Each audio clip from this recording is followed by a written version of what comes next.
Boa noite, meu povo. Caio já fez uma breve introdução à minha pessoa. Espero que todos vocês estejam me ouvindo bem e que o sinal da internet esteja chegando legal. Eu vou até tirar esse efeito aqui de fundo, que às vezes o efeito dá uma carregada maior e acaba demorando para chegar a mensagem. Mas enfim, enquanto isso, deixa eu ir me apresentando para vocês. Eu sou a Paulinha, sou de Recife, também chamada de Ana Paula, para os mais sérios, tá? Sou do DNA aqui em Recife, da família de Juscop. Junto com meu esposo Lucas, a gente tem liderado a plantação aqui em Recife da igreja. Então é por isso que eu conheço o Caio de longas datas, porque por muito tempo e até os dias atuais, ele ainda é uma figura muito importante nas nossas vidas, um mentor, um discipulador, um professor, enfim, e um pastor, tá? É bom estar aqui com vocês na noite de hoje. Quanto a mim, né, minha formação, eu sou formada em teologia pela Faculdade Teológica Sul-Americana, e fiz pós-graduação também na área de Novo Testamento, apesar que hoje a gente vai explorar muito o Antigo, mas eu fiz pós-graduação em Novo Testamento pela Faculdade Batista do Paraná, e sigo estudando aí, fazendo os cursos livres de teologia, porque teologia é algo que a gente tem que estudar até que o Senhor volte, e daí a revelação vai ser completa porque a gente vai vê-lo, né? Mas até lá a gente continua buscando mais revelação de Deus, tá bom? De mim, esse é um pouquinho de quem eu sou no que tem relação à teologia, que é o que a gente vai comentar hoje aqui. Eu vou dando aula, a gente tem um tempo bem bacana, e a aula da gente vai ser dividida, como ele falou, em 3 semanas, né? Então, hoje eu vou falar sobre a criação, na semana que vem sobre o homem, no contexto da criação, e vou finalizar com um propósito original, ou seja, em resumo, vai ser tudo sobre a criação, mas dividido em partes, para que a compreensão possa ser melhor e objetiva. Se vocês tiverem perguntas e quiserem mandar na caixa de texto, podem ficar à vontade aí. Durante toda a aula, a gente pode estar respondendo, enfim, qualquer dúvida que possa estar surgindo aqui de vocês, tá? Eu vou compartilhar uma tela que eu sou uma professora moda antiga, eu gosto de ter PowerPoint na aula. Se vocês acharem que está atrapalhando muito, aí vocês me avisam. Mas esse material também vai ficar disponível para vocês. O Caio vai disponibilizar, então vocês vão poder considerar ele depois, tá? Mas hoje aqui eu vou deixar para vocês irem acompanhando o mesmo raciocínio que eu estou acompanhando, até porque tem umas figuras que são bem interessantes de vocês estarem vendo junto comigo. Então, deixa eu compartilhar aqui a tela com vocês.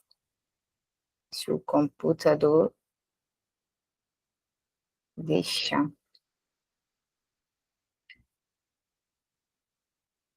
A luta, eu apertando no botão compartilhar e nada acontece. Agora foi.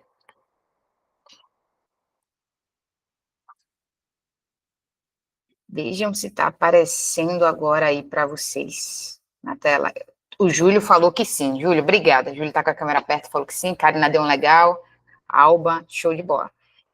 Quem está com a câmera fechada, enfim, eu vou acabar não conseguindo ver todos aqui, mas vocês podem ir reagindo com figurinha. Se está entendendo, põe um legal para cima. Se não tiver, põe um legal para baixo.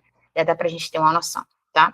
Como eu falei, hoje a gente vai falar sobre a criação, em especial focando muito no que está lá em Gênesis, mas não se limitando a Gênesis. Mas como Gênesis é o princípio de todas as coisas, é o ponto central, assim, neural da criação, a gente vai acabar estudando muito ele, né?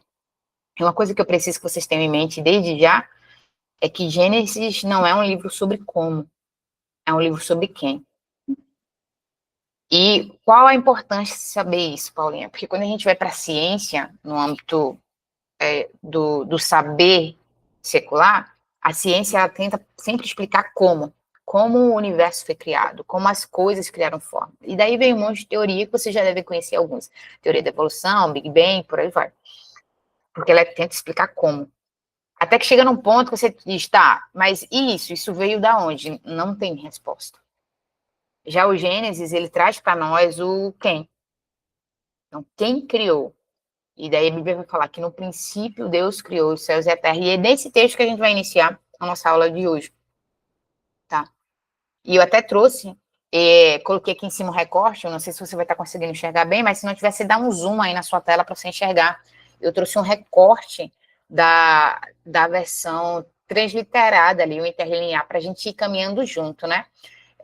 O hebraico, ele se lê meio que de trás para frente. Então, você vai perceber, se você for bom no inglês, né?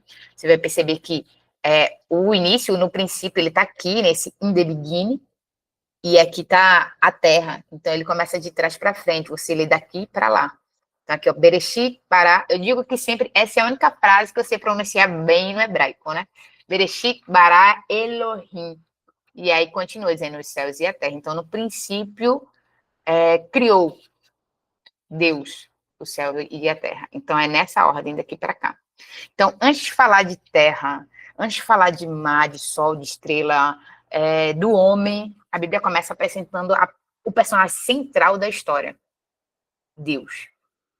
Aí você pode dizer, poxa, Paulinha, mas eu aprendi que o personagem central da Bíblia é Jesus. Sim, e isso não muda nada, porque esse Elohim inclui a figura de Cristo também. Elohim, no original, é Deus em plural. Quando você vai no hebraico, né? Se você fosse falar só Deus, você usaria Eloá. Mas aqui é colocado Elohim, é um Deus em comunidade. Então, esse Elohim está falando da Trindade, está apontando para a Trindade que a gente só vai começar a estudar lá na frente, porque até então a gente não entendia essa revelação. Era como se fosse uma parábola para nós. Mas lá na frente, quando o pessoal começa a estudar, e vocês devem ou já ter visto ou vão ver isso aqui nas aulas, a Trindade, o conceito de Trindade, ele é desenvolvido, percebem que a Bíblia desde o início apontava para isso. Então, quando fala no princípio, Elohim, essa comunidade, esse Deus plural, o mesmo Deus que fala, façamos a nossa imagem, nossa semelhança, esse Deus, ele está aqui. Então, a figura central, o personagem central da história é Deus. O personagem central da Bíblia é Deus. Deus Pai, Deus Filho, Deus Espírito Santo. É Deus. Tudo que vem depois, humanidade, propósito, salvação, né, nasce dessa primeira verdade. Qual verdade, Paulinha? Deus é a origem. Então, quando a gente pensa em propósito, em qualquer outra coisa, a gente tem que pensar, em primeiro lugar, que Deus, ele é a origem de todas as coisas, tá? Então, tudo nasce dessa primeira verdade, Deus é a origem. Então, no princípio, essa versão aqui que eu estou aqui embaixo é a Almeida do século XXI, e ela diz assim, no princípio, Deus criou os céus e a terra. Então, esse Deus é a origem de todas as coisas. Eu quis trazer o português aqui embaixo para não trazer só aqui em cima o hebraico para vocês, tá bom? Deixa eu ver se o próximo slide vai ficar legal para vocês, porque eu fiz no PowerPoint, eu não sei se quando foi no PDF ficou legal. Se não ficou, eu vou abrir o PowerPoint para vocês, vamos ver. Ficou perfeito, não distorceu. Então, a criação, quando a gente estuda a criação ela tem um propósito, qual? Revelar quem Deus é. Então, estudar a criação é conhecer quem Deus é. Quando a gente lê Gênesis, o capítulo 1 de Gênesis, a gente vai conhecer um Deus que é eterno. Um Deus que no princípio criou, mas em nenhum momento cita quanto que ele foi criado. Ele não tem um início. Ele já existia. Um Deus que é soberano. Como assim soberano, Paulinha? A sua palavra, ela cria todas as coisas. Então não há nada acima dele. Um Deus que é transcendente. O que é que significa transcendente, Paulinha? Significa que Deus é maior do que a criação. Talvez essa palavra você já conheça, porque ela é mais comum de se ouvir em pregações. Transcendente, imanente. O que é imanente, Paulinha? Um Deus que se relaciona com sua criação. Eu gosto muito de uma frase que diz assim, que Deus ele é tão grande ao ponto de ser maior do que tudo, do que qualquer coisa, mas ao mesmo tempo tão próximo ao ponto de se relacionar e se importar com alguém como eu ou como você. Então esse é o nosso Deus. Transcendente, ele é gigante, imanente, ele é próximo, ele é pessoal, ele está conosco, ele se envolve na nossa história. E como é que eu sei isso? Olhando para o Gênesis, Paulinha, porque o Deus que cria todas as coisas é o Deus que vai ao encontro de Adão na viração do dia. Ele é grande, mas ele vai caminhar com o homem na viração do dia. Então, transcendente, mas imanente. Um Deus onipotente. Por que onipotente? Porque ele pode todas as coisas. E a prova disso é que ele cria tudo. Onisciente, ele também sabe de todas as coisas. É tão verdade que ele sabe de todas as coisas que ele vai olhando o que ele fez e ele diz assim, é bom. Quando ele olha para o homem solitário e fala, não é bom. Então, ele tem esse conhecimento, independente do que vai acontecer lá na frente. Ele já está vendo o que vai acontecer e ele fala, isso é bom, isso não é bom. Ele fala para o homem, se você comer isso é bom, se você comer isso não vai ser bom. Eu te recomendo não comer. Então, ele é onisciente. Onipresente, porque ele está em todo lugar. Ele estava em todos os lugares da criação, quando tudo estava sendo criado. Então, percebam, quantos atributos de Deus são revelados só lendo Gênesis. E eu não falo nem do Gênesis até o capítulo 50, né? Mas Gênesis, os 3 primeiros capítulos. Ah, Paulinha dando um coração. Te vi, Paulinha. Ô, irmã, que bom te ver.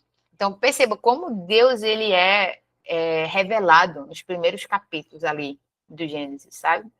E quantas vezes a gente já não leu isso, né? Eu costumo dizer que todo mundo que faz um plano anual de leitura, com certeza já leu o Gênesis tantas vezes quanto começou um plano de leitura. Só que a gente para ali em Levítico, né? Números por ali. Tem gente que continua, e glória a Deus por isso. Mas quando para. Mas Gênesis, com certeza você leu. E às vezes a gente passa batido nisso, na importância do Gênesis. Por que é tão importante, Paulinha, estudar Gênesis? Eu vou te falar. Eu até anotei aqui algumas das principais perguntas que as pessoas me fazem quando a gente está estudando, né? A importância da gente estudar Gênesis, entender que o foco de Gênesis aponta para o que hoje a gente entende como Evangelho, sabe? Gênesis é o primeiro ato da revelação de Deus. O Deus que redime, o Deus que salva, o Deus que vai redimir todas as coisas, né? A criação aponta para esse Deus redentor. A criação aponta para esse Deus todo-poderoso que está no controle de todas as coisas. Então, estudar Gênesis é estudar sobre o agente da criação, que também é Cristo. Então, a gente pensa às vezes, eu preciso estudar o Evangelho para pregar o Evangelho. Estudar a criação também é estudar o Evangelho. Também é estudar a boa nova, a boa notícia. Qual? Que o Deus que nos salva é o Deus que nos criou. Que o Deus que nos redime é o Deus que formou todas as coisas. Então, a criação, ela revela quem Deus é, e é importante a gente estudar a criação por causa disso. Deixa eu avançar aqui mais um slide, mas deixa eu perguntar, até aqui, gente, tudo bem? Ou tem dúvida? Tem algo que não está claro? Até aqui tudo bem? A velocidade está boa? Porque eu sou recifense às vezes fala na velocidade 2 do WhatsApp, tá? Eu estou falando na 1,5, porque eu sei que se eu não falar na 1,5, depois vocês aceleram também. Aí eu tô falando na 1,5 aqui, mas se precisar que eu reduza, é só falar, tá bom? Tamo juntos, tá? Eu andei um pouco mais rápido nesse primeiro slide, porque ele é bem mais visual do que qualquer outra coisa. E daí, agora, eu vou tentar ir um pouquinho mais paulatinamente, se é que isso é possível, para mostrar algumas coisas para vocês. Alguns marcadores importantes quando a gente fala de criação, gente. Alguns pontos que a gente precisa ter em mente. Percebam, Gênesis 1 vai aparecer muito aqui. Mas o primeiro ponto eu até já adiantei um pouquinho dele quando eu estava falando do Elohim, né? Bereshit, Bara, Elohim. Ele é uma comunidade, e a comunidade divina, ela está no início. Deus não foi criado, essa comunidade divina. Ele criou todas as coisas. Jesus não foi criado. Jesus criou com o Pai todas as coisas. Inclusive, João capítulo 1, versículo 1, é um reflexo de Gênesis 1, versículo 1. Quando você lê ali João 1 em 1, vai dizer que no princípio era o verbo, ou seja, ele era a palavra. E o verbo era Deus. E o verbo estava com Deus. Então, num português comum, para um ser humano comum, isso é muito confuso. Como que ele era Deus e ele estava com Deus? Porque Cristo é Deus.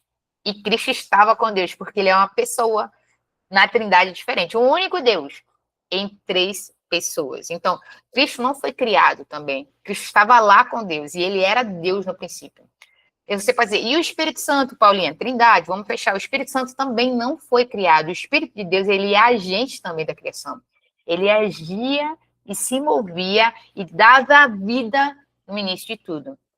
Gênesis capítulo 1, versículo 2 vai dizer que a terra era sem forma e vazia, ou seja, no princípio Deus criou céus e terra. Deus Elohim, a comunidade divina. E vai dizer que o Espírito Santo era aquele que se movia. Então, a realidade da onipresença de Deus é visível para a gente graças à ação do Espírito Santo, que estava se movendo sobre as águas. Então, ele estava se movendo em todos os lugares. Quando a gente pensa hoje, planeta Terra, né? Se ele se movia sobre a face das águas, ele se movia praticamente em tudo. Inclusive, porque aí já sou eu conjecturando aqui, né? Deus ainda não tinha falado, separe-se a água da terra. Então, era, na minha cabeça, né? Água em tudo. E ele se movia sobre todas as coisas. Sobre tudo. Então, Deus Pai estava lá. Deus Filho, Cristo, estava lá. Deus Espírito Santo estava lá. Deus estava lá. Pai, Filho e Espírito Santo, a Trindade estava lá. E aí a gente lendo os primeiros textos de Gênesis 1 e o primeiro versículo também de João capítulo 1, a gente vê isso, os 3 estavam presentes, tá? Um outro ponto, que é um marcador importante nesse estudo da criação, é o que a gente chama na teologia de ex nihilo. Eu vou tentar trazer de um jeito bem prático, tá? Porque o objetivo é estar um contexto teórico aqui, mas te dar respostas práticas para você defender a sua fé, para você ter algo palpável daquilo que você acredita e poder conversar sobre isso, sei lá, depois do culto do domingo, com os irmãos ali na porta de fora ali da igreja, ou comendo um lanche, você quer, de algum DNA. O que é ex nihilo? O tudo foi criado a partir do nada, gente. Então não tinha nada. E Deus criou. Como é que eu sei que não tinha nada? Eu vou entrar agora um pouco em bibliologia falando isso. No estudo da palavra, né? Doutrina da palavra de Deus. A Bíblia não diz que existia algo antes disso, em momento nenhum. A Bíblia ela começa dizendo, no princípio, Deus criou os céus e terra. Então, antes os céus e a terra não existiam. Deus criou. Mas tem alguma fonte na ciência para comprovar isso? Se eu creio que a Bíblia é a palavra de Deus e Deus é transcendente, ou seja, ele está acima de todas as coisas, não tem nenhum livro que vai comprovar a Bíblia. Eles podem concordar com o que a Bíblia diz, mas eu não tenho que ter um livro humano para comprovar o que a Bíblia diz. A Bíblia é a palavra de Deus. Ela é suficiente. Então, a Bíblia é quem comprova ela mesma. A Bíblia é quem ratifica o que ela mesma diz. E aí outros livros vão corroborar, porque quando a gente começa a estudar outros fundamentos, a gente percebe que as coisas caminham junto. Ela, se contradizer, a Bíblia é verdade. Se for contradicente, a Bíblia é verdade. Mas, no geral, o que acontece é que, com o passar do tempo, todas as descobertas da ciência acabam comprovando que a Bíblia já dizia pra gente muito tempo antes. Essa é a realidade prática do Evangelho. Então, como é que eu sei esse ex nihilo? Provas que isso acontece. Colossenses capítulo 1, versículo 16. Vou abrir aqui a Bíblia para ler junto com vocês, tá? Colossenses capítulo 1. Se vocês quiserem abrir aí também, para estar acompanhando. Colossenses capítulo 1, versículo 16, diz assim a palavra de Deus. Pois, por meio dele, todas as coisas foram criadas, tanto nos céus como na terra. Todas as coisas que podemos ver e as que não podemos, como os tronos, reino, governantes e as autoridades do mundo invisível. Então, até do mundo invisível, gente. Todas as coisas. Então, não é só Gênesis 1 e 1 que diz que Deus criou. Colossenses 1:16, Paulo fala, Deus criou. Hebreus, capítulo 11. Vamos lá, Hebreus 11, versículo 3. A palavra vai dizer assim, ó. Galeria da fé, né? Pela fé, vou esperar, que eu estou vendo a Dulce procurando, então vou esperar a Dulce achar. Pela fé, entendemos que todo o universo foi formado pela palavra de Deus. Assim, o que se vê originou-se daquilo que não se vê. E esse daquilo que não se vê é o Pai, é Deus. Então, entendemos que todo o universo foi formado pelo quê? Pela palavra de Deus. Salmos 33. Por que eu estou dando 3 versículos, gente? Eu gosto, pelo menos, de dar 2, sempre. É para você ver que não é um texto da Bíblia que fala algo. Normalmente não é um. Normalmente são alguns. Porque Deus ele é tão sábio que ele falava assim, não, colocar um só, vai ter uns irmãos que vão questionar. Então, outra pessoa vai afirmar a mesma coisa. E os autores, eles são inspirados por Deus. Então, Deus, quando começa a manifestar a sua glória, ele inspira os homens a escreverem sobre a mesma coisa para confirmar. Um ratifica o outro em momentos diferentes. Então, Salmos 33, versículos 6 até o 9, diz assim, o Senhor falou e os céus foram criados. Pelo sopro de sua boca, as estrelas nasceram. Determinou os limites do mar e juntou os oceanos em reservatórios. Que o mundo inteiro tema o Senhor e todos os habitantes da terra tremam diante dele. Pois quando ele falou, o mundo veio a existir. Tudo surgiu por sua ordem. Então, percebe? A palavra de Deus está afirmando. Não tinha nada e Deus criou tudo. Então, eu dei 3 exemplos de versículo, além de Gênesis 1 e 1, além de João 1 e 1, que diz que no princípio ele era o verbo era Deus e o verbo estava com Deus, tá? Aí, para adiantar, eu já até falei um pouco sobre isso. Por que é tão importante, então, estudar, Paulinha, a criação? Porque a Bíblia é a história do envolvimento de Deus, do relacionamento de Deus com a sua criação. Então, se eu estou lendo a história, se eu estou vivendo a história de um Deus que se envolve com sua criação, eu preciso entender, conhecer esse Deus que se revelou como Criador também. É necessário conhecer o Deus Criador. E estudar a criação é parte disso. O Deus que se revela para a gente não é um Deus afastado e sem interesse por sua criação. Então, quando eu estudo a criação, o início de tudo, eu percebo como Deus se importava. Ele olha cada coisa e ele para. Se fosse eu ou você nos dias atuais, trazendo para uma parte bem prática, às vezes a gente faz as coisas na correria, né? Vou dar um exemplo da nossa vida corrida. Hoje eu cheguei do trabalho bem cansada, bem exausta. Passei o dia dando aula, inclusive. E eu tava quase sem voz. Eu cheguei e falei assim, vou dormir, mas eu tava com muita fome. Daí eu coloquei macaxeira, que é macaxeira. Pode ser aipim, mandioca para você. Eu coloquei para cozinhar, panela de pressão para ser rápido. E daí eu comecei a sentir sono. O que é que eu fiz? Falei pro meu esposo, eu vou tirar um cochilo, eu acho. Aí fui deitar e coloquei um despertador para 40 minutos. Quando deu uns 15 minutos, eu acordei assim no susto. Graças ao pai, ele me lembrou. Né? Eu falei, caramba, eu coloquei uma panela de pressão com macaxeira e eu ia dormir, como assim?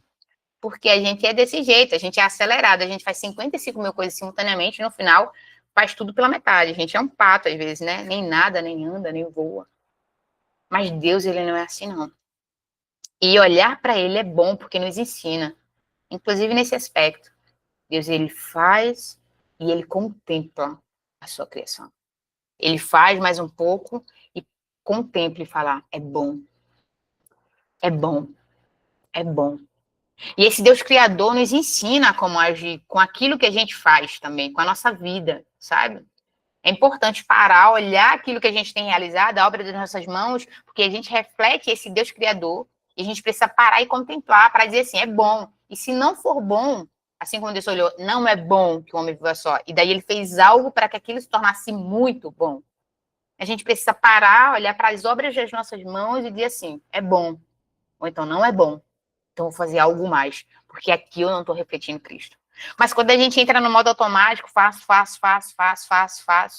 a gente não revela essa glória. Ou se revela, a gente não percebe que revelou. E nós estamos aqui para quê? Para revelar Cristo, para revelar quem é o Senhor, para glorificar o nome dele. Nós não fomos criados porque Deus estava carente. Nós não fomos criados porque ele necessitava ser amado, necessitava ser adorado. Nós fomos criados porque ele amou tanto que ele expandiu isso, sabe? Ele criou-nos a partir do seu amor. E a nossa vida precisa refletir esse Deus que ama, esse Deus que cria, esse Deus tão poderoso. A nossa vida precisa refletir quem o Senhor é. Então é interessante estudar a criação e ver até mesmo as pausas que Deus faz, porque isso nos ajuda a entender que nós também precisamos pausar.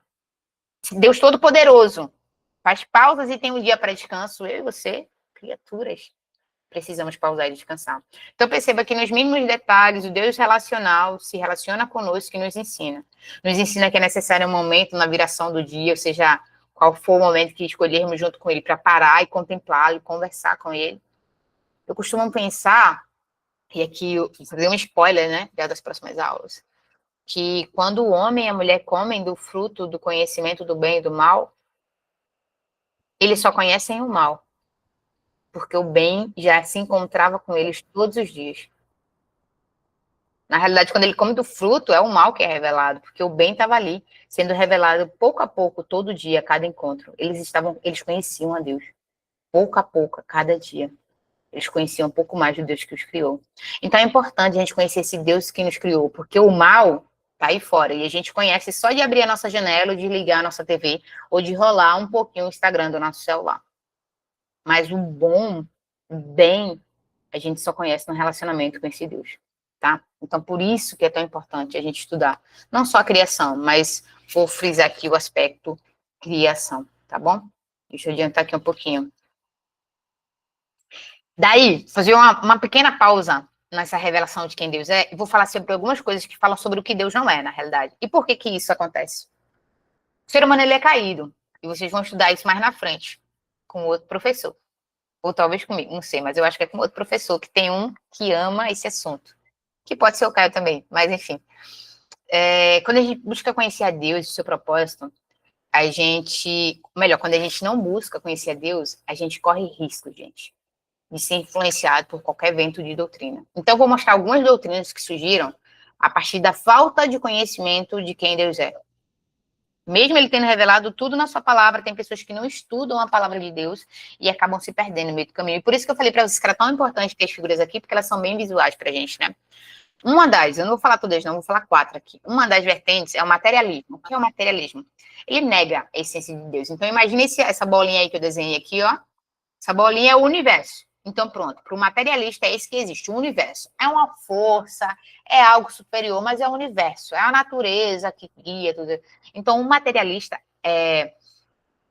ele nega essa existência do Deus. E é perigoso, é engraçado, e ao mesmo tempo perigoso, que alguns cristãos, eles têm se tornado, nos dias atuais, materialistas práticos. Como assim? Eles conseguem imaginar a vida deles sem Deus. Eles se sentem autossuficientes, eles viram seu próprio universo, seu próprio mundo. E eles acabam imaginando uma vida sem Deus. E isso seria o materialismo. E isso é fruto de uma vida que não conhece o Deus Criador. É reflexo de uma vida que aponta para qualquer lugar, menos para Deus. Uma segunda doutrina que surgiu aí ao longo dos séculos é o panteísmo. O que é o panteísmo? Todo o universo é Deus, tudo é Deus. Eu sou Deus, você é Deus, e a árvore é Deus, e o rato é Deus, tudo é Deus. E qual é o problema do panteísmo? Porque isso ataca diretamente os atributos de Deus, como, por exemplo, a sua santidade. A gente tem que ser santo, porque a Bíblia diz, sede santos como eu sou santo. Ele é santo, nós precisamos ser santos. Então, quando eu falo que eu sou Deus, eu estou atacando diretamente a santidade dele. Quando eu falo que eu sou Deus, eu ataco a imutabilidade dele, porque ele não muda, eu mudo. Quando eu digo que eu sou Deus, eu ataco a transcendência dele, porque ele é muito maior do que quem eu sou. Só que existem pessoas no mundo que acreditam nisso. Ah, que tudo é Deus, eu sou Deus, toda religião leva a Deus, tudo é Deus. E por que isso acontece? Porque as pessoas não estudam a revelação de quem Deus é na sua palavra.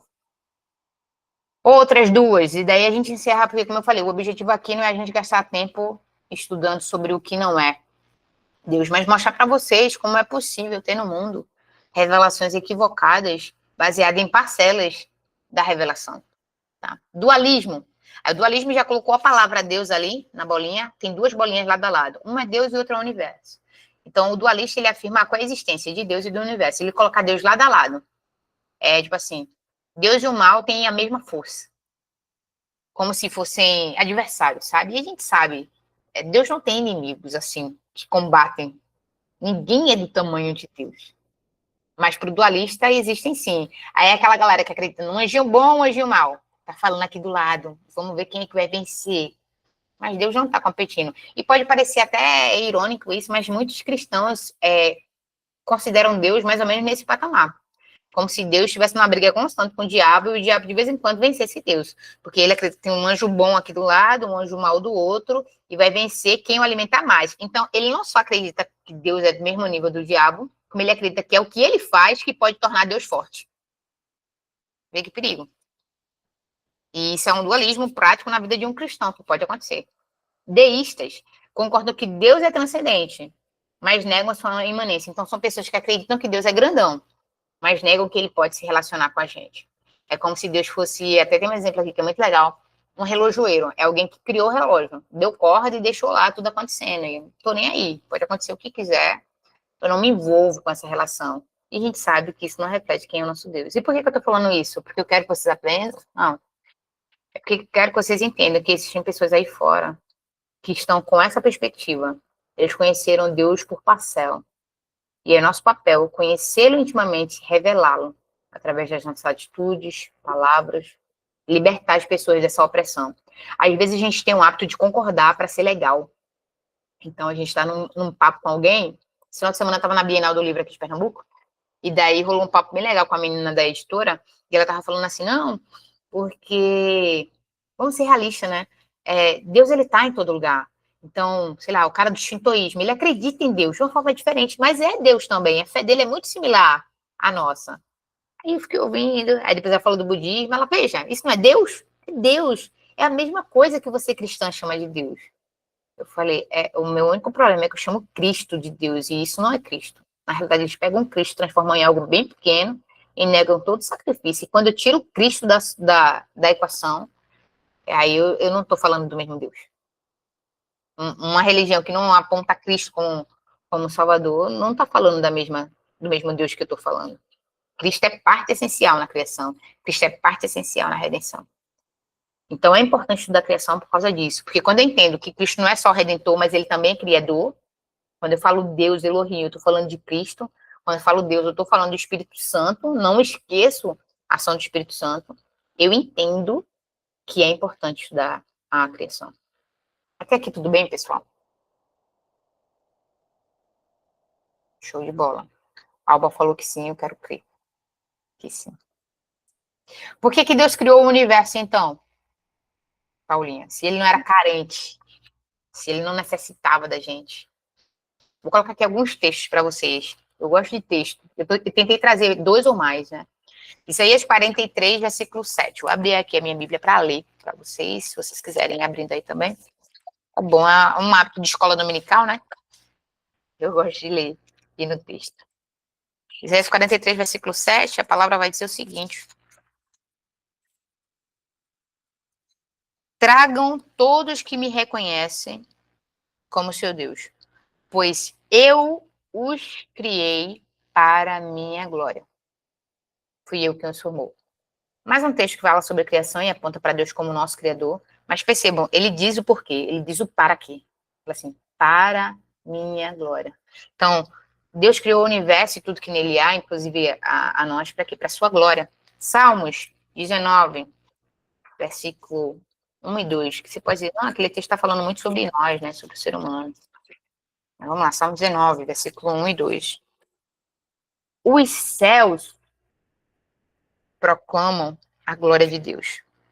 O firmamento demonstra a habilidade de suas mãos. Dia após dia, eles continuam a falar, noite após noite, eles o tornam conhecido. Se você continuar lendo esse salmo, você vai ver que é essa revelação. Então, a natureza também revela a glória de Deus. É por isso que, quando as pessoas perguntam assim, a revelação geral é o suficiente para crer em Deus? Depende da vertente teológica, mas com certeza a revelação geral é o suficiente para condenar quem não crê nele. Porque não tem como olhar para o céu, para o firmamento, para a natureza e assim, cara, tem que alguém ter criado isso. Não tem como um micróbio do nada ter virado tudo isso. Não tem como. Não tem como, sabe? Então a criação, ela revela a glória de Deus. Os céus declaram a glória de Deus. O firmamento declara a glória de Deus. Esses dias eu estava lendo Deus Esquecido, do Francis Chan, né? E ele faz uma reflexão muito legal. Eu gosto muito do Francis Chan, porque ele tem uma mente, assim, fora da curva. Ele fala assim, eu estava pensando na lagarta. A lagarta que vira borboleta. O que é que ela está pensando? O que é que acontece? Como é que ela vê? Como é que ela pensa? O que é que acontece na mente dela? Quando ela passar uma vida inteira rastejando, sendo algo pequenininho, comendo ali folha, e de repente ela vai dormir. E quando ela acorda, ela tem asa e ela pode voar. Do nada, assim. Ela era um ser que rastejava, do nada acorda e começa a voar. Deus que fez isso. Como é que pode, gente? Um vermezinho, feiozinho, que dá asco na gente, às vezes, se envolve em um tecido, vamos dizer assim, tira uma soneca por um tempo. E quando sai daquele lugar, ele é algo extraordinário. Ele pode voar, ele pode fazer coisas que ele nunca fez. E é legal que o Francis Chan compara isso à ação do Espírito Santo em nós. Ele fala assim, limitadíssimos. Aí, de repente, a gente morre para nós mesmos, renasce com Cristo, nasce de novo em Cristo. E, de repente, a gente pode fazer coisas que a gente nunca pôde fazer. A gente pode orar e alguém ser curado. A gente pode impor as mãos e alguém receber o dom de Deus. A gente pode anunciar com a nossa boca, uma boca que era impura, como diz Isaías. Era impura, e a gente pode anunciar com essa boca. E essa boca revelar santidade, pureza e atrair pessoas ao Senhor. Então, nós fomos criados para isso. Em algum momento, na criação, houve a queda. Como eu falei, a queda é uma outra aula, né? Mas, independente dessa distorção que a queda nos fez, a gente precisa olhar para o mundo criado por Deus e continuar afirmando: é bom, porque Deus o fez. E o nosso papel, enquanto cristãos, tementes a Deus, é cuidar daquilo que Deus fez para que haja redenção. É cuidar do que o Senhor... E continuar olhando como algo bom. E colaborar para que se torne bom. Aquilo que está destruído, distorcido, colaborar para que se torne bom. Olhar com a ótica de Deus, porque com essa ótica é que ele nos olha. Ele olha para a gente imperfeito e fala assim, é bom, eu te criei, eu estou te vendo da forma como eu te criei, e eu vou te redimir, eu vou te transformar, sabe? Apocalipse, capítulo 4, versículo 11, para complementar, que a gente falou sobre um versículo sobre seres humanos, um versículo sobre a criação. Agora vamos lá em Apocalipse, capítulo 4, versículo 11, a palavra vai dizer assim, ó. Vamos ler um pouquinho antes, versículo 9. Cada vez que os seres vivos dão glória, honra e graças ao que está sentado no trono, aquele que vive para todo sempre, os 24 anciãos se prostram e adoram o que está sentado no trono, aquele que vive para todo sempre. Eles colocam suas coroas diante do trono e dizem: Tu és digno, ó Senhor, nosso Deus, de receber glória, honra, poder, pois criaste todas as coisas, e elas existem porque as criaste segundo a tua vontade. Então perceba, não é só nós seres humanos que fomos criados para a glória, não é só a natureza que foi criada para a glória. Aquilo que é invisível aos nossos olhos, o que está acontecendo na esfera espiritual, está lá, os anciãos, tudo que há no céu, os seres vivos que estão lá proclamando honra, glória e poder e afirmando: Tu criaste tudo e tudo é para tua glória. Há uma canção no céu dizendo santo, santo, santo. E esse santo, santo, santo é acompanhado de Tu é a glória, Tu é a honra, Teu é o poder. Tudo foi criado para você. Você criou todas as coisas. Tudo foi criado porque o Senhor quis criar. Não é porque o Senhor precisava criar, mas porque o Senhor quis. Então é importante a gente perceber que mesmo o universo sendo criado para a glória de Deus, Deus ele não precisava criar. Ele não precisava de nós para ser o Deus glorificado. Mas ele nos cria. E ele quer que nós o glorifiquemos. Então tinha anjos glorificando. Tinha todo o céu glorificando. Mas Deus cria a terra. Nos cria. Para que nós também possamos fazer parte disso. E glorificar o nome dele também.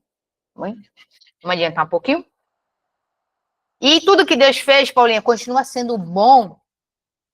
No final de cada fase da criação, né? No final de cada dia. Pelo menos a partir, eu acho que é do terceiro dia. A gente tem essa frase ali ecoando, né? E viu Deus que era bom. E viu Deus que era bom. E viu Deus que era bom. E é interessante a gente ter isso em mente, a partir do versículo 10, né? Quando Deus participa de terra e as águas de mar, a Bíblia vai dizer pela primeira vez: E viu Deus que era bom. E daí ele vai criar mais coisas, vegetação e tudo mais. E no final desse dia, e Deus viu que isso era bom. Então entenda uma coisa. Se Deus, que é bem maior do que nós, olhou para a criação e falou que é bom, nós não temos o direito de falar que não é. Nós não temos a autoridade para falar que não é. Deus olha cada coisa e fala assim, é bom. Então, ainda que hoje o que está sendo revelado por causa da queda seja distorcido, a essência, ela é boa, porque a essência é Deus. A origem é Deus. Então é bom. Ah, Paulinha, e como é que é, sei lá, pensa aí numa coisa muito ruim que a gente vê por aí.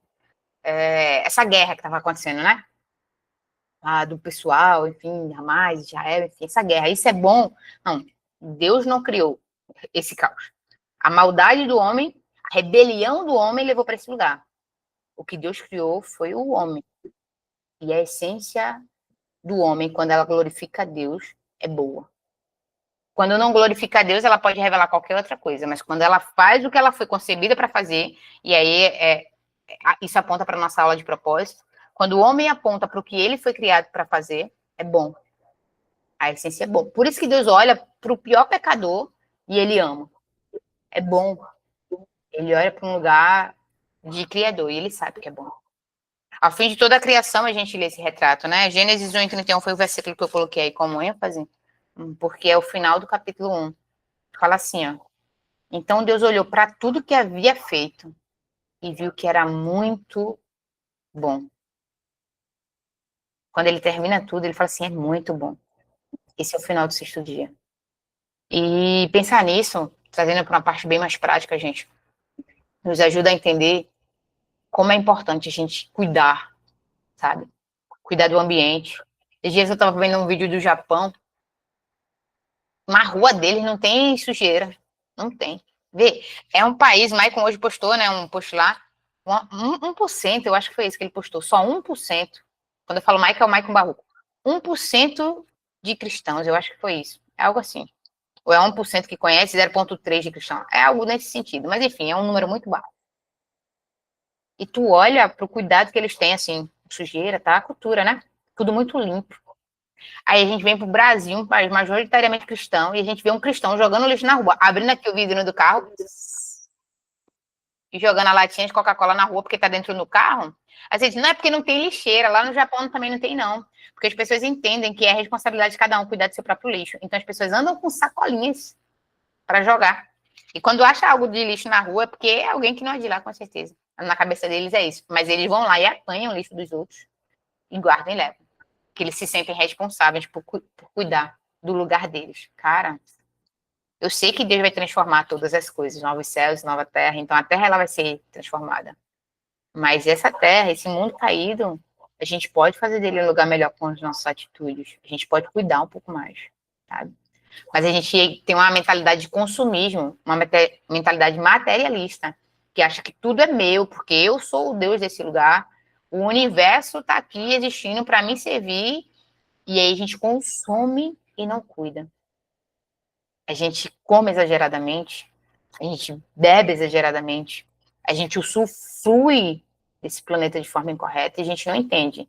E aqui eu não estou indo nem para a esfera da uma teologia que envolva a natureza. Eu vou parar até por aqui, mas é pensando na criação. Deus criou e viu que era muito bom. E eu preciso agir de uma maneira que eu continue deixando o lugar que ele me colocou bom. Bom, ainda está caído, ele vai redimir. Mas eu preciso zelar pelo que ele fez. Cara, a gente passa na rua, a gente vê uma árvore linda, né? Florescendo e tal. Aí a gente para do lado dela para conversar com alguém. Quando a gente percebe, a natureza caída vai fazer o quê? Começa a arrancar a folha a flor. Não vai fazer nada. A gente arranca para jogar fora. Começa a arrancar. Tá conversando. Quando a gente vê a mão da gente com cheiro de. A gente fala de mato, com cheiro de mato. Porque a gente tá aqui, enquanto tá conversando, tá arrancando a folha. Pra nada, pra partir, pra jogar pedra, a gente arranca. A gente não sabe apreciar o que é belo. Quanto tempo faz que você. Eu ia falar que não para na frente do mar, porque pra mim aqui em Recife é comum a gente ir à praia, né? Mas pensa num lugar aí verde, natureza. Quanto tempo faz que você não para, simplesmente para olhar e dizer assim, obrigada, assim, por essa árvore, obrigada por essa paisagem aqui, obrigada. Obrigada, no meu caso aqui, né? A gente tem um mar mais acessível. Obrigada, Deus, por esse mar. E ficar olhando, só olhando e ouvindo o barulho das ondas. A palavra de Deus fala que a voz dele é como voz de muitas águas. E esses dias eu me peguei refletindo nisso. Cara, quanto tempo faz que eu não paro na frente do mar só para ouvir o barulho das águas? Acordar cedinho, só para ouvir o barulho. E tentar imaginar como é. Eu tive uma experiência uma vez indo lá nas cataratas de Foz do Iguaçu. Não sei se vocês já foram. E lá é o barulho de muitas águas. E na hora, minha mente, eu comecei a chorar, porque eu pensei em Deus. Eu falei, nossa, tua voz é tipo isso, Senhor. E ele criou algo que revela como um vislumbre do que é a voz dele, sabe? Eu falei, nossa, glória a Deus. Olha, que bonitas as cataratas lá caindo nas águas. Nossa, eu falei, que lindo, cara. Isso é obra das mãos do nosso Deus. A gente precisa contemplar mais. A gente está muito corrida, a gente não para contemplar, sabe? Tudo que Deus fez é bom. E a gente precisa apreciar e meditar e glorificar Ele por essa criação, tá? Deixa eu adiantar aqui um pouquinho. Faltam 2 slides, daí vocês podem me perguntar como quiser, tá? Alguns pontos que eu preciso frisar aqui, antes da gente encerrar, eu abri aqui para vocês fazerem, não só fazerem perguntas, mas também eu tenho algumas perguntas baseadas nessa aula aqui, perguntas e respostas para vocês terem em mente. É tipo um resumão, tá? Primeiro Deus teve prazer na criação. Isso implica que nós devemos ter prazer na criação também. Nós devemos nos alegrar com a criação também. Nós devemos amar a criação também. Amar o nosso irmão, independente de como ele esteja, amá-lo. Apesar da presença do pecado, tudo ainda é bom. Eu falei. O mal não tem poder de anular a palavra de Deus. A palavra de Deus é a verdade. Então, se ele disse é bom, eu não posso achar que o pecado veio depois, o pecado anulou o que Deus disse. Não, o pecado não anulou o que Deus disse, gente. Quando eu falo assim, não é mais bom por causa do pecado, eu estou dizendo assim, que o que Deus disse e o que ele fez foi anulado porque o pecado entrou. Então, estou dizendo que a atitude de Adão e Eva, induzidos ali pela serpente, teve poder para anular uma palavra de Deus, e a gente sabe que não, a nossa fé nos impede de pensar assim. Então, quando eu uno a minha fé, por aquilo que eu creio, com o que Deus é, que é independente do que eu creio, e com o que ele fez, eu não tenho como dizer assim, era bom e agora não é mais. Não, tudo é bom. Algumas partes estará caída e corrompida, mas a essência é boa. Isso nos liberta, gente, do peso de apreciar as maravilhas criadas, sabe? Nos liberta, tipo assim, não precisa apreciar com peso. Eu sou livre para admirar aquilo que Deus fez. Eu vou ler um texto que está em 1 Timóteo, capítulo 4, versículos 4 até o 4 e 5, né? 1 Timóteo 4, versículo 4 e 5. A palavra de Deus vai afirmar: porque tudo que Deus fez é bom. Não devemos rejeitar nada, mas a tudo receber com ações de graça, pois sabemos que se torna aceitável pela palavra de Deus e pela oração. Tudo que Deus fez é bom. Se você falar assim, cara, mas eu não. Eu entendo a perspectiva de eu sou mau, eu sou pecador, tá? Mas entenda que, como criação, Deus te fez, e isso é bom. Você foi criado por Ele. Então, tua essência, ela é boa. Tua vida é uma bênção. A vida dos teus filhos é uma bênção. A vida, sei lá, pensa na pessoa que mais te perturbar. Pensa na pessoa que mais tá te dando trabalho. A vida dela é uma bênção. Você pode não entender as formas de Deus atuar através da vida dela na tua vida. O quanto que esse ferro tá aperfeiçoando você, né? Ferro afia ferro. Mas você precisa olhar para essa pessoa, sei lá, teu chefe, tua sogra, tua vizinha, teu vizinho, e dizer assim, é uma bênção. Porque foi Deus quem te criou. Meu trabalho, a ideia de trabalho, Deus é um Deus que trabalha. E ele falou para o homem trabalhar. Então, a ideia de trabalho foi uma criação divina. E aí a gente começa a achar que o trabalho é o castigo por causa do pecado do homem, mas Deus criou o trabalho antes do pecado existir. Adão tinha uma função. O próprio Deus trabalhava. A Bíblia fala, Jesus fala assim, cara, meu pai trabalha até os dias de hoje. Então, Deus não trabalha por causa do pecado. Pode perguntar, Márcia.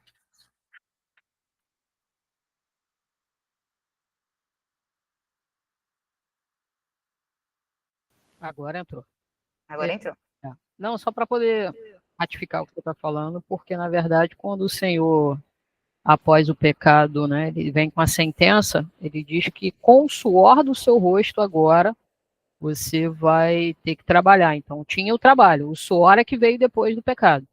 Quer dizer, não teria tanto sacrifício antes, se o homem não tivesse pecado, né? Então hoje a gente sofre aí trabalhando, suando por causa do pecado, mas o trabalho já existia, né? Como vai existir, porque tem gente que acha que vai passar a eternidade na nuvem tocando harpa, né? Acha que a gente não vai na eternidade. Tomando todinho. Meu esposo achava quando era criança que tinha um rio de todinho no céu, que ele ia ficar assim o dia todinho, só tomando todinho. Enfim, memórias infantis. Obrigada por cumprimentar. É a Márcia Massinha que eu conversei lá na conferência? É eu mesmo. Oh, que bem você falar contigo, irmã. Então, é realidade. E veja como isso nos liberta, gente. Entender que o trabalho foi criado por Deus e por isso trabalhar é uma bênção. Eu posso odiar o que eu faço, não gostar. Vou usar um termo melhor, porque odiar é pesado, né? Eu posso não gostar do que eu faço. Mas quando eu entendo que o trabalho foi algo que Deus criou, eu digo assim, eu não gosto do que eu faço. Mas essa função Deus criou. E criou para a sua glória. Então, transcende até a ideia de, eu tenho que fazer o meu melhor como se fosse para Deus e não para os homens. Porque às vezes a gente até carrega essa frase com peso, mas não é. Eu tenho que fazer o meu melhor, porque isso foi Deus quem criou. E tem um propósito nisso aqui.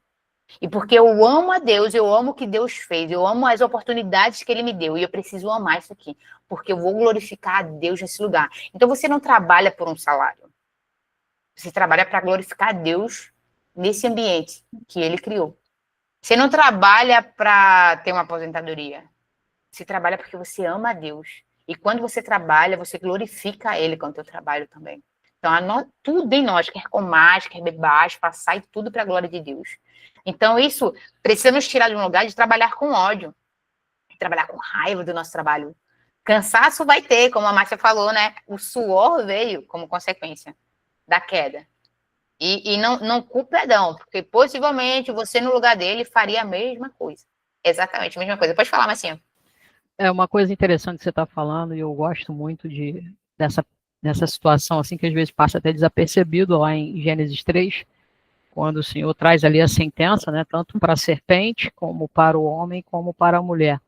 E aí ele fala para o homem, né, que por ele ter ouvido a voz da mulher, né, ele já tinha dado ali a sentença para a serpente, dizendo que ia vir aquele nascido de mulher que iria pisar na sua cabeça, mas quando chega no homem, você imagina assim, né, eu fico imaginando Deus ali brabo, né, com aquela situação toda, pô, vocês deram mole, e ele fala, Adão, olha, Adão, agora, porque você deu ouvido à tua mulher e você comeu da árvore que eu não te mandei você comer, tu vai ver só, sabe o que vai acontecer? Maldita é a terra por causa de você.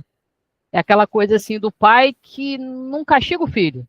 Eu vou desviar aqui um negócio, entendeu? Então, maldita é a terra, porque o meu filho não tem como eu castigar, vamos dizer assim, entre aspas. No máximo, você vai ter que suar agora, vai comer o pão com o suor do teu rosto, né? Até que você realmente torne a terra, até que você morra. Mas a gente vê ali o amor do pai, né? O já manifesto ali de que ele não lançou sobre o homem a maldição, mas ele amaldiçoou a terra no lugar do homem, tanto que, né, lá Paulo vai dizer que toda a criação, a terra inclusive, geme pela manifestação dos filhos de Deus para poder redimi-la, né?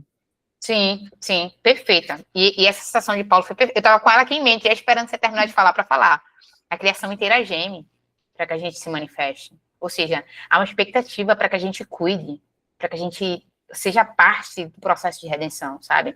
Então, entenda que estudar sobre a criação também é um convite para a gente cuidar, para a gente não usar abusivamente. E quando eu falo uso abusivo, eu falo de tudo, né? A gente pode pegar esse assunto na prática e começar a convergir ele para várias coisas. Eu falei muito aqui do trabalho, talvez Deus tenha direcionado para isso, mas em outras coisas, sobre as pessoas também, sabe?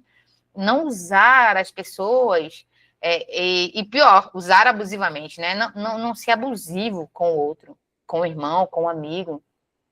E quando eu falo abusivo, não é só daquela imagem que a gente tem, sei lá, do lobo explorando ovelhas, né? Porque normalmente quando fala abusivo, a gente já vem um gatilho aqui de lideranças que se passaram. Mas às vezes a gente é abusivo também quando a gente acha que o outro tem que funcionar pra gente, sabe? Eu lembro de uma época que aquele livro das linguagens do amor estava bombando. Todo mundo do meu trabalho, cristão ou não cristão, estava lendo, né? Eu achava interessante que quando a pessoa descobria qual era o seu ato, ela achava justificativa, né? E aqui eu não estou dizendo que está errado o raciocínio, não, mas é tipo assim, por exemplo, o meu é muito palavras. Então, é tipo assim, eu vou te entregar palavras, porque é a minha linguagem do amor, é palavras. Só que essa linguagem, ela diz muito sobre aquilo que a gente quer receber, não sobre aquilo que a gente tem que dar. Como assim? Quando eu quero receber palavras, naturalmente eu dou palavras, porque é o que eu quero receber, né? Então a Bíblia fala assim, você tem que dar para o outro aquilo que você quer. Só que eu preciso entender que o outro tem uma necessidade também. Às vezes a necessidade do outro, tipo aqui em casa, meu esposo, ele é muito prático. Então assim, eu posso falar para ele 10 vezes o eu te amo. Para ele eu tenho que agir como alguém que ama. Então eu posso passar o resto da minha vida sem falar eu te amo. Se eu agir como alguém que ama, tá tudo bem. Que ama, tá tudo bem. No meu caso é o contrário, ele precisa falar. E daí eu preciso entender que se eu só quiser que o outro faça aquilo que é bom para mim, então eu só quero palavras, nem sempre vou estar colaborando com o outro. Então é um uso abusivo. Eu quero que o outro me dê, mas eu nunca sou o cara que dá. Eu quero que o outro faça por mim, mas eu nunca sou a pessoa que faz. Eu quero que o outro me entenda, mas eu nunca sou o que entende o outro. Eu quero que o outro me aceite, mas eu não consigo ceder em nada para entender o outro, sabe? E isso é uso abusivo, sabe? Eu estou utilizando de uma forma abusiva o outro, o meu irmão, sabe? Pode estar como meu esposo, pode estar como minha mãe, como meu filho, enfim. Mas quando o outro vem para satisfazer uma lacuna do meu coração, é uso abusivo. Então, eu preciso de um esposo para ser feliz, é uso abusivo. Eu preciso de um esposo. Quando eu casar, é abusivo. Eu preciso de um filho, é abusivo. Eu trabalho muito aqui em Recife, a gente trabalha muito com abrigos, né? Com os órfãos, tanto em parceria com a Stories of Grace, lá no Vila Betânia, quanto num outro abrigo que chama Lá de Maria. E a gente percebe que muitas crianças, elas vão para as casas adotadas, né? E depois elas voltam. A gente entende que há uma dificuldade gigante nisso, mas muitas voltam porque os pais queriam que a criança fosse uma outra pessoa.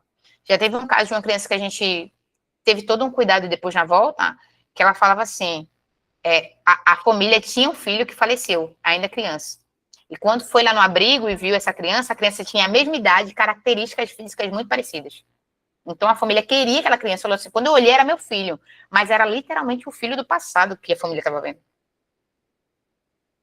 Só que a criança não era o filho do passado, a criança é um indivíduo com uma história, com uma bagagem.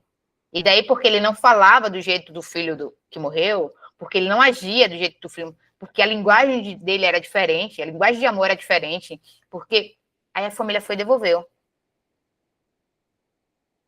Era uso abusivo, gente. Eles queriam que aquela criança, é triste, né, Alba? Eles queriam que aquela criança suprisse a falta e apagasse o luto que eles tinham do filho que faleceu. E aí a gente vê a corrupção do gênero humano. Isso é corrupção. A queda fez isso com a gente. Fez a gente olhar para si, né?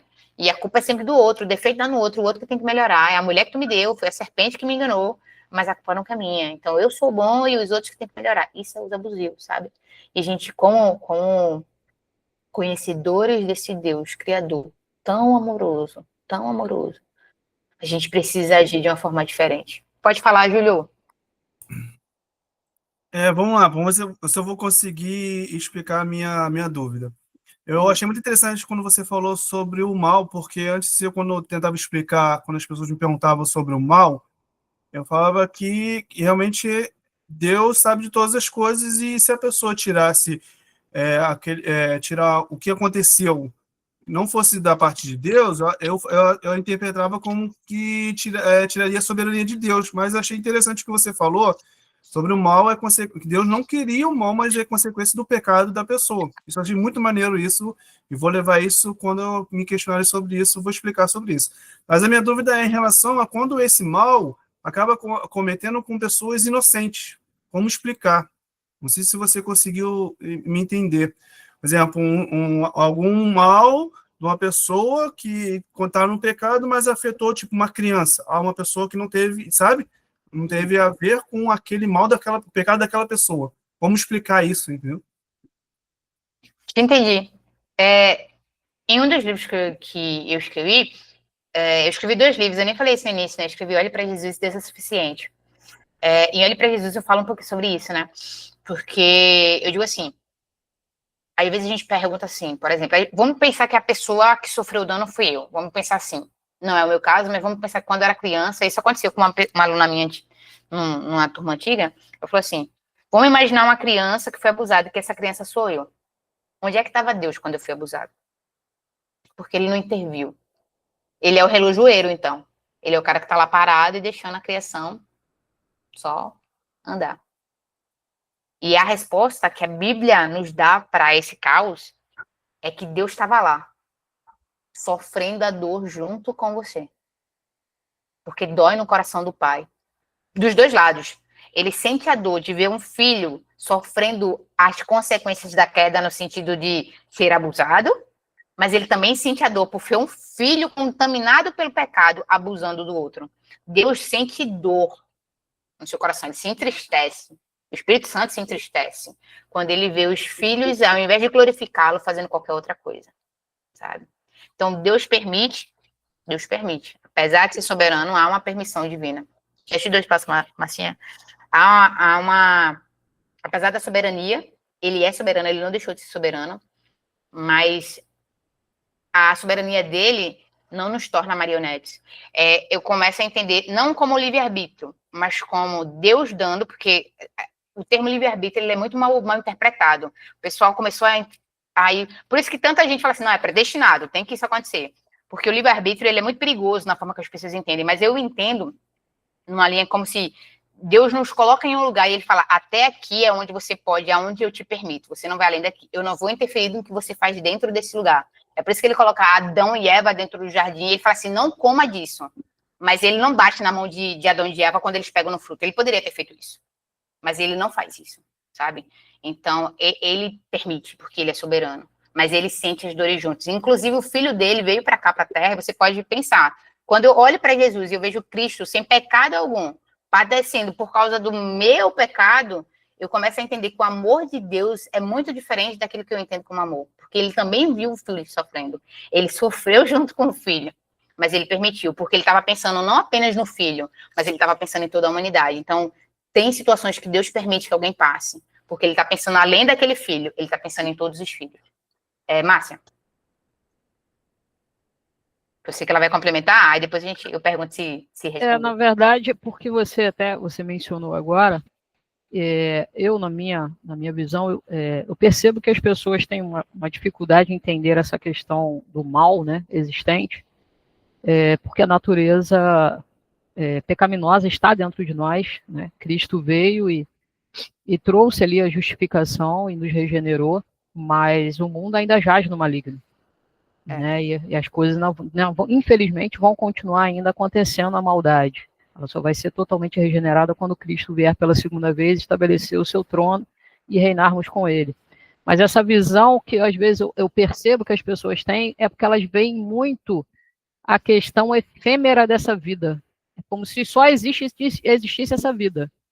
E, na verdade, o nosso Pai, ele é eterno e ele vê a eternidade. Sim. Então, eu posso sofrer aqui agora, né? Como a gente tem um exemplo, por exemplo, na Bíblia, né? Que foi o primeiro, acredito que não vai ser o único, mas ele foi o primeiro e até então o único, que quando estava ali sendo martirizado, ele viu os céus abertos e Cristo de pé, aguardando ele.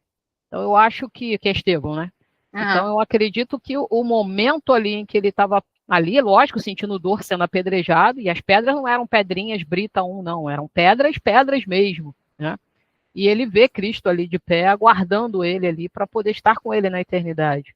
E já li alguns livros de mártires também, que o Senhor, né, alguns que foram queimados na fogueira, o Senhor tira a dor dessas pessoas, elas são retiradas daquele momento ali da carne, para poder não sentirem, mas o objetivo do Pai, eu vejo isso, né? Como Pedro fala lá na primeira carta dele, quando os cristãos estavam sendo ali queimados por Nero, colocados nos postes para iluminar a cidade, e ele diz para Israel, ele fala, olha, não estranheis as breves e momentâneas tribulações que vocês estão passando, porque isso não é nada, comparado ao peso de glória que há de ser manifesto através disso tudo. Então, na minha percepção, eu vejo que as pessoas olham muito como se, acabou ali. Só que o nosso Pai, ele vê o além, ele está vendo a eternidade. E para complementar o que você falou ali, eu até estava comentando com não sei quem no DNA nesse final de semana. Cara, Isaías 53:10, agradou ao Senhor moê-lo, esmagá-lo. Né? Como assim? O Pai teve prazer em moer o próprio Filho, né? Em virar as costas para ele ali na cruz, quando o próprio Cristo clama, né? E ali o Pai se ausenta e ele busca a divindade, né? Deus meu, por que desamparaste? Mas por quê? Porque era um bem maior que estava em jogo ali, né? Cristo ia trazer toda a família de volta, ia colocar todo mundo de volta ali. Então eu acredito que, né, lá em Abacuque também fala, né, que o profeta diz, né, teus olhos são tão puros que não suportam ver o mal. Não pode tolerar a maldade. Então, por que você tolera os perversos? Por que fica calado enquanto os ímpios devoram os que são mais justos que ele? Então, até o profeta estava questionando o Senhor, e aí o Senhor vai dar a resposta dizendo que ele tem um fim maior. Ele tem algo a fazer. Né? E só para terminar, a gente teve aí o exemplo daquele menino, do Kirk, que morreu agora. Uhum. E aí muitas vezes as pessoas vão dizer, pô, mas o cara só fazia o bem, o cara estava pregando o evangelho, estava fazendo a obra, e o Senhor permitiu ele morrer daquela forma. Mas olha a semente que foi plantada através da morte dele e o movimento que se originou a partir dessa morte. Então, o nosso Pai, ele sempre transcende, né? A gente não pode pensar agora no momento. É dor. Mas o que vai vir depois, o peso de glória, o prazer, a alegria, não se compara ao leve e momentâneo tribulação. Foi muito legal, enquanto você estava falando aqui, eu até estava pesquisando aqui, eu estou lendo, como eu falei, né, Recente Deus Esquecido, e hoje eu li uma história e corrobora com isso que a gente está falando aqui, para ver se a gente fecha o entendimento para o nosso irmão.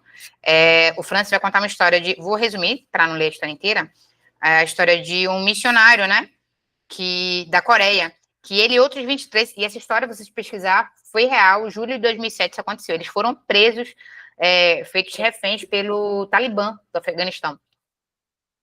E, para quem não conseguiu lembrar da história, né, o Talibã pegou 23, matou 2 e ficou com 21. Ele dividiu esses 21 em 7 grupos, né, em trios.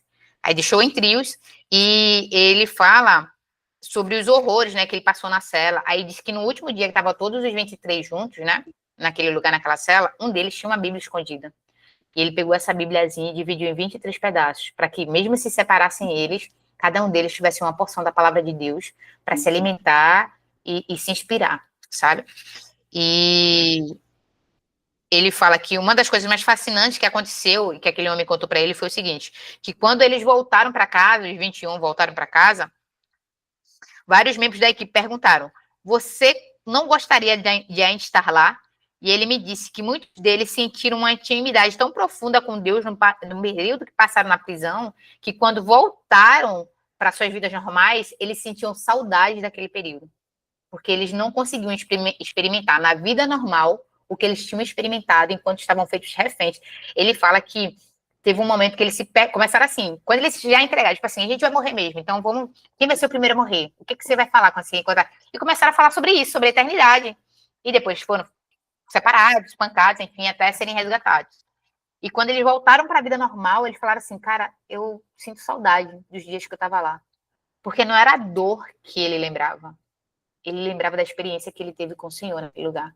Eles nunca estiveram tão íntimos do Espírito Santo, com tanta proximidade. Os discípulos, quando vocês vão ver nas Escrituras, a Bíblia vai falar que muitos deles afirmam assim, cara, que honra é passar pelas dores que Cristo passou, sabe? Ser semelhante a Ele em suas dores. Então, quando eu olho por essa ótica, eu começo a entender que na realidade, é uma grande recompensa padecer tribulações aqui, para ser mais próximo de Cristo e para refletir quem Ele é. É uma grande recompensa. Mas, óbvio, quando eu falo isso para alguém que ainda não entendeu quem Deus é e não teve a revelação, não teve seus olhos abertos para o sacrifício de Cristo, essa pessoa vai dizer assim, cara, é só dor. Então, por que Deus permitiu que eu passe por essa dor? Porque ela ainda está olhando para ela, sabe? E porque ela passou foi muito ruim. Por que Deus não fez nada? Porque o que eu passei foi dificílimo, mas o filho passou por algo muito pior, para que você tivesse vida e essa sua vida pudesse glorificar o nome de Deus. Pode falar, Alba. Então, até para falar a respeito disso mesmo que você falou, desses 23, dos 21, né, presos, eu não sei, a maioria aqui deve ser um pouco mais novo, mas nós tivemos aí um traficante lá atrás, nos anos 80, o José Carlos dos Reis Ensina, o famoso Escadinha. E ele foi um traficante muito perigoso, assim, muito famoso, e que ele se tornou cristão exatamente durante a sua passagem pela prisão, e, inclusive, ele foi influenciado por outros detentos. E isso daí deve ser realmente uma verdade que acontece, né? Com muitos, inclusive, Sim, dentro desses lugares. E sim. isso, quando agora me lembrei desse Escadinha. É isso. Ah, obrigada, Mana, pela tua contribuição. É bem isso. Tem outros testemunhos desse livro mesmo, Deus Esquecido, né? É que eu estou estudando um pouco mais sobre o Espírito Santo depois da conferência. E ele cita até uma outra pessoa, uma missionária, que foi presa por pregar o evangelho. Lá na prisão, ela ficou na mesma cela de alguém que tinha matado alguém. Então, a pessoa estava na prisão porque era digno de estar na prisão. E ela disse que essa pessoa, no primeiro dia, fez tanto barulho, assim, que algemaram as mãos, assim, prenderam as mãos, os pés. E para a pessoa não passar frio, porque ela percebeu que a pessoa estava com muito frio, podia morrer de frio, essa missionária, ela abraçou os pés da pessoa. E era pé que estava sujo. O texto do livro fala que estava sujo de excremento. Mas mesmo o pé sujo, ela abraçou aquele pé e ficou ali. E no primeiro dia, a mulher que tinha matado o outro, vou chamar de assassina, a assassina não queria papo, mas percebeu aquela atitude e olhou com um olhar diferente, começou a abrir espaço. Aí no outro dia, a missionária dava mais comida para ela e ficava muitas vezes com fome, para que ela se alimentasse melhor, porque ela estava mal, estava debilitada, tinha apanhado muito. E aquela mulher, enfim, foi condenada à morte e morreu. Só que antes de morrer, ela aceitou a Cristo, porque uma missionária estava presa. Porque uma missionária passou fome, glória a Deus. Porque uma missionária abraçou um pé sujo com excremento. Aí você pode me dizer, eu não sou merecedora de passar por isso. Na realidade, a gente era merecedor de coisas muito piores. Mas Deus nos deu a graça de, com a nossa vida, refletir quem Ele é e glorificar o nome dele, gente. Então, veja como é importante. Tem uma frase que é a frase que eu encerro para poder fechar a apresentação e a gente continuar, vocês poderem continuar perguntando e a gente poder continuar conversando, mas é do A.W. Tozer e ela é conhecida, né? Que é, o que vem à nossa mente quando a gente pensa sobre Deus é a coisa mais importante sobre nós. Então, conhecê-lo é muito importante, gente, porque conhecê-lo fala muito sobre quem a gente é também, sabe? É a coisa mais importante da gente, é o que a gente sabe sobre Deus. A coisa mais importante sobre você não é seu status, não é sua posição. Eu me arriscaria e me atreveria até dizer assim, não é a sua história, por melhor que ela seja, por mais heróica que ela seja. Não é sobre nós, é sobre ele. Não é. Cara, Abel tinha um coração, um caráter aprovado por Deus. A Bíblia fala, Deus aceitou Abel e sua oferta. Não era sobre o dinheiro de Abel, era sobre Abel. E Abel morre, sabe? Porque ele entregou algo que agradou a Deus, porque o coração dele era algo que agradou, e ele morre. Aí você vê lá na frente, na galeria dos heróis da fé, em Hebreus, Abel sendo citado, fala assim, cara, o sacrifício dele até hoje clama, tinha um coração. Cara, imagine Deus falar isso a teu respeito. Ele me conhecia tão bem, e o coração dele estava tão cativo a mim, que até hoje eu me lembro dos dias que ele... Nossa, como eu glorifico o nome dele. Eu quero que você conheça a história dele, eu quero que você conheça a história dessa irmã aqui, sabe? Então, são coisas, gente, que vão até a eternidade, sabe? Sendo disseminadas de boca em boca. Não precisa ser um nome muito famoso, conhecido, não. Mas de boca em boca, sabe? O nome de Deus sendo glorificado, porque foi para isso que nascemos. Fala, Marcinha. Deixa eu fechar aqui a apresentação. Só para poder dar um exemplo que eu também gosto muito, que é de Paulo, né? Dentre tantos que Paulo dá, mas ali em Atos 16, quando ele está com Silas ali em Filipos, e aí ele vai pregando o evangelho, né? Primeiramente ele prega ali para que ter um lugar ali, para poder estar montando a igreja, e depois ele sai para pregar. E aí aqueles sacerdotes pegam ele, incita o povo, e o povo açoita e bate nele, e deixa ele ali em petição de miséria, e ele é jogado dentro da prisão junto com Silas, e colocado ali com os pés e as mãos ali presas, e o que eles fazem? Vão louvar. E aí, através desse louvor, ele ganha o carcereiro. Cara, Deus mandou Paulo e Silas para a prisão para salvar o carcereiro e a família dele. Só por isso. Porque a gente vê isso, porque depois, quando o pessoal lá descobre que Paulo era cidadão romano e Silas, e fala, cara, tira eles de lá, porque eles não poderiam estar presos. E aí Paulo fala assim, não é bem por aí não. Vocês maltrataram um cidadão romano, vocês vão ter que responder por isso. Aí eu te pergunto, por que Paulo, antes de ser açoitado, não suscitou essa questão de que ele era cidadão romano e que não poderiam bater nele? Porque se ele suscita isso antes, ele não teria sido açoitado, ele não teria sido preso e o carcereiro não teria sido alcançado pelo Senhor. Então, isso é ter a consciência, né? Como o próprio Paulo, e melhor do que ninguém fala isso, eu trago no meu corpo as marcas de Cristo, e ele fala que eu tenho que ser participante não só da glória do Cristo, mas também dos seus sofrimentos, da sua dor. E é isso, a gente entender, como você está falando, Paulinha, que é muito mais do que nós. A gente não é a última Coca-Cola do deserto. A nossa vida aqui, ela se resume para glorificar o nome do Cristo. E se for com sofrimento, que assim o seja, e muito obrigado, porque eu sou digna de sofrer por ele.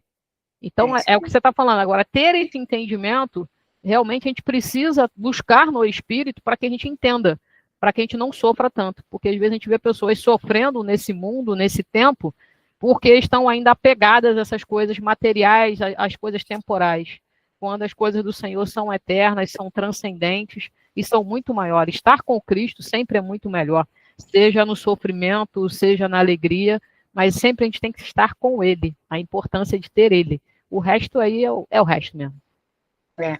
Aí, Júlio, para tentar fechar, que a gente falou muito, vai que tu perca aqui. Qual foi a resposta em nome de Jesus? Eu diria para alguém que me pergunta assim, tá, então por que Deus permite que um inocente sofra? Eu diria como resposta que Deus não nos poupa de nada que nos faça mais parecido com Ele.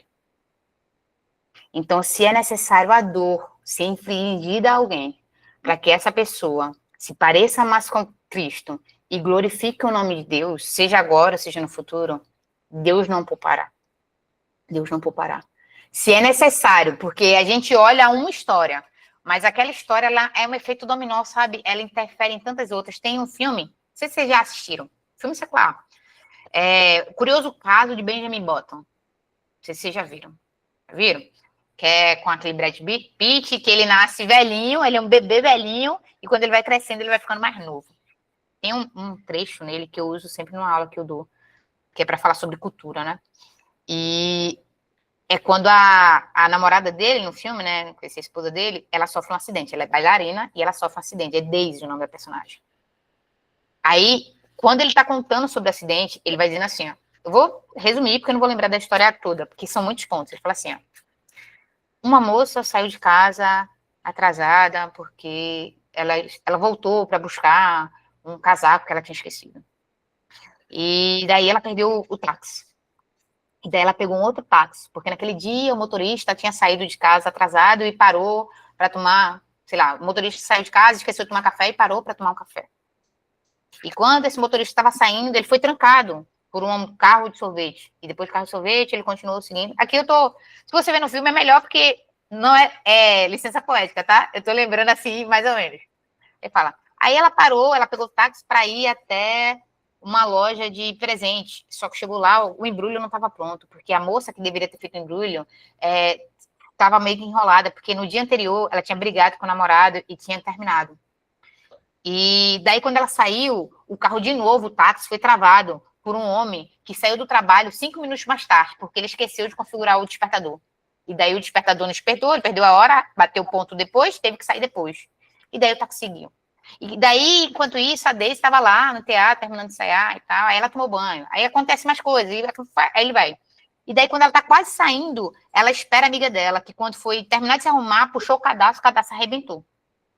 Aí ele fala assim, se pelo menos uma dessas coisas não tivesse acontecido, a Daisy e sua amiga teriam saído do ensaio e nada teria acontecido com elas.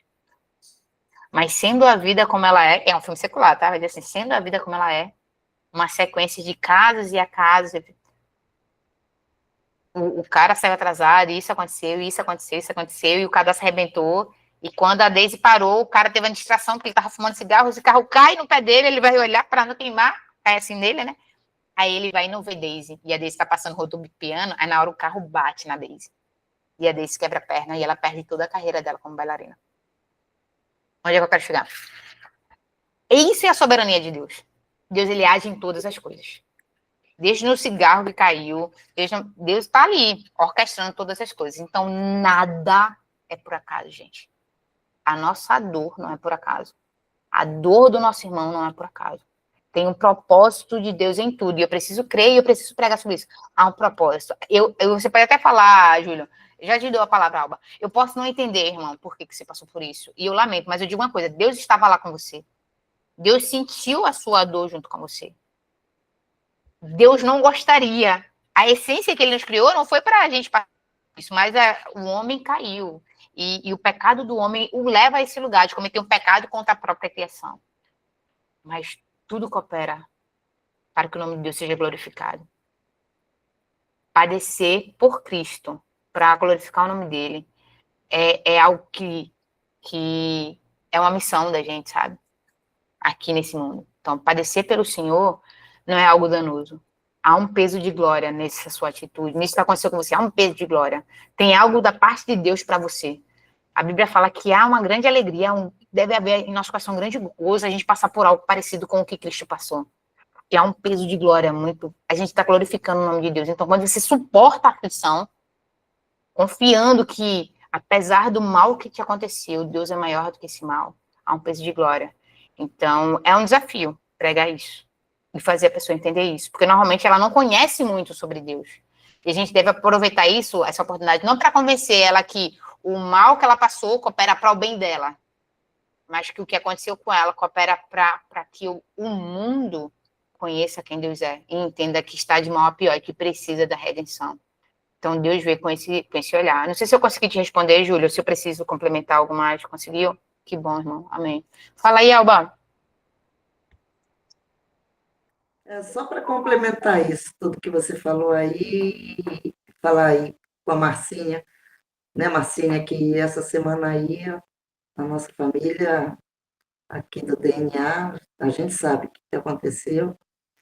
Hoje está fazendo 6 dias que o nosso líder sofreu também aí um atropelamento e que é exatamente isso que você falou. Deus, até nesse momento, a gente glorifica, mesmo sem entender aquilo tudo que aconteceu e da forma como aconteceu, porque foi absurdamente misterioso. A gente tenta chegar e colocar as nossas imaginações para entender tudo o que aconteceu, mas é exatamente isso. E é tudo para honra e glória do nome dele. Aí eu coloco uma frase aqui, porque Caio, cara, esse homem é muito inteligente, é muito sábio em suas palavras, né? Ele colocou uma frase aqui que é: nem tudo é colheita, nem tudo é plantio, mas tudo é para a glória do Senhor. Solha, Caio, 2025. Coloca a citação. Então, a gente precisa entender que nem tudo é porque, foi algo que fez, foi o pecado que cometeu. Não, é para a glória de Deus. Eu tenho um testemunho pessoal que há alguns anos atrás, Deus fez algo muito maravilhoso na minha vida, ele me curou. Eu tenho muito problema com cálculo renal. O Caio me conhece, sabe, né? Eu vivo tendo crise de cálculo renal. E Deus fez um milagre. Eu estava com uma pedra de 2,4 centímetros, fiz uma cirurgia, essa pedra se transformou em várias pedras menores. Eu estava com uma constelação de pedra no meu rim, né? E daí eu fiz um exame numa semana e eu fui pro trabalho. No meu trabalho eu sou militar, sou da aeronáutica. Sim, minha mãe sabe, sim, minha mãe deixou, e eu tenho mais de 18 anos. Estou na aeronáutica, na realidade, há 16 anos já, acredite se quiser. Faço 34 quinta-feira, me mantenho os parabéns.